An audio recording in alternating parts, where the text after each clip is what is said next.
అంజన్న పార్థివ దేహానికి నివాళులర్పించిన గంప గోవర్ధన్ జిల్లా పార్టీ అధ్యక్షుడు మజిముద్దీన్, పార్టీ నాయకులు. టీఆర్ఎస్ మండల పార్టీ అధ్యక్షుడు పిప్పిరి ఆంజనేయులు పార్థివ దేహానికి మాజీ ఎమ్మెల్యే గంప గోవర్ధన్ గారు, జిల్లా పార్టీ అధ్యక్షుడు ఎంకే ముజిబుద్దీన్ నివాళులర్పించారు. అనారోగ్యంతో శుక్రవారం ఆయన మృతి చెందిన విషయం తెలిసిందే. శనివారం ఆయన ఇంటికి వెళ్లి పార్థివ దేహంపై పూలమాలలు వేసి అంజలి ఘటించారు.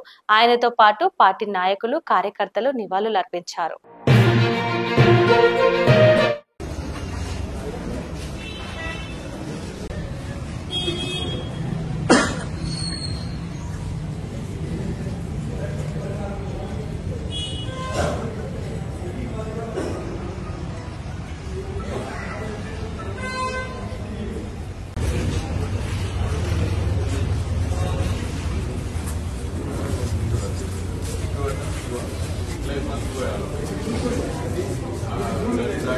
లైక్ చేయండి, షేర్ చేయండి, సబ్స్క్రైబ్ చేయండి. మరిన్ని వీడియోల కోసం బెల్ సింబల్ పై క్లిక్ చేయండి.